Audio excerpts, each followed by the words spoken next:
do nosso país. Tanto o Lula quanto o Bolsonaro têm a maior ali fatia do eleitorado de identificação, mas também de rejeição. Como que isso pode impactar também lá em 2026, professor? Vou com o professor Marcos da Cunha, por favor. Ok, muito obrigado.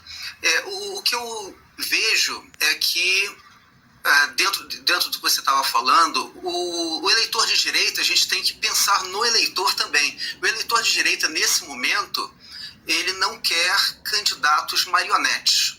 Então é uma situação bem interessante, porque o eleitor, ele quer o apoio, o candidato, ele quer o apoio do Bolsonaro, mas o candidato, ele também quer a sua independência, tanto no seu discurso quanto na sua futura administração. Então, a questão dos filhos do Bolsonaro, eles não têm exatamente o carisma do pai, nem o poder de puxar votos do pai.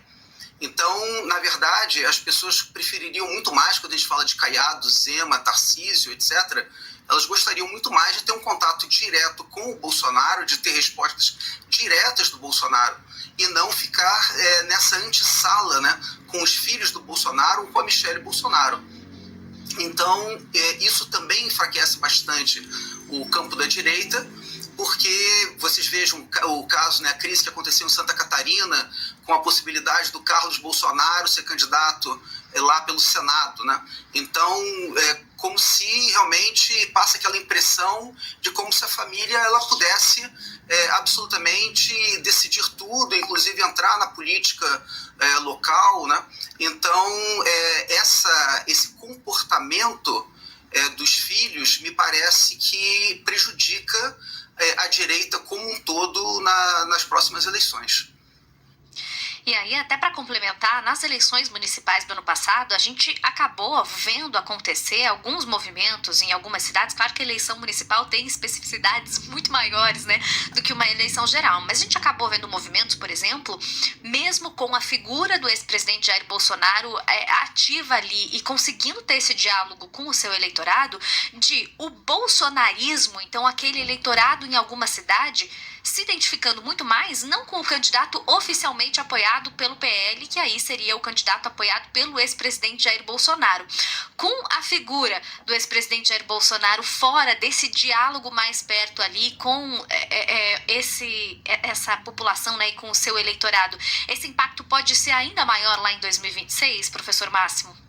Indo aqui com o professor Marcos da Cunha, que também já está com a gente. Vou até passar essa reflexão, professor, que eu fiz até uma contribuição com toda a análise que o senhor já vinha trazendo, com esse paralelo nas eleições municipais, e até a gente já chegou a fazer outros debates por aqui, se os movimentos, né, então o bolsonarismo acabou virando maior do que a própria pessoa do ex-presidente Jair Bolsonaro, porque a gente teve isso acontecendo em diversas cidades. Aí, para citar o exemplo próximo aqui da nossa audiência, aqui mesmo em Curitiba, o candidato apoiado pelo PL, pelo ex-presidente Jair Bolsonaro, era que foi o prefeito eleito aqui da cidade, Eduardo Pimentel, mas muita gente ali daquela eleitorado raiz, digamos assim, de Jair Bolsonaro, se identificou com uma outra candidata, que foi para o segundo turno também, até por isso teve uma grande intenção de votos. E aí, sem a figura, né, de Jair Bolsonaro participando ativamente dessa discussão no ano que vem, esse movimento pode ser maior ainda, para além das discussões acontecendo dentro do clã da família ali de Jair Bolsonaro?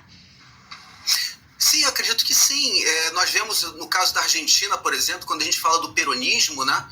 Então você tem tanto pessoas no passado, agora menos, mas tanto pessoas de esquerda quanto de direita que pegavam a carona com a imagem de Perón.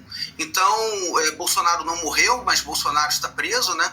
Então, nós vamos ver muitos candidatos que se identificam com o bolsonarismo ou que se dizem bolsonaristas ou que apoiam o Bolsonaro, tentando pegar esses votos. E aqui, realmente, a eleição de Curitiba foi bem típica nesse sentido, né?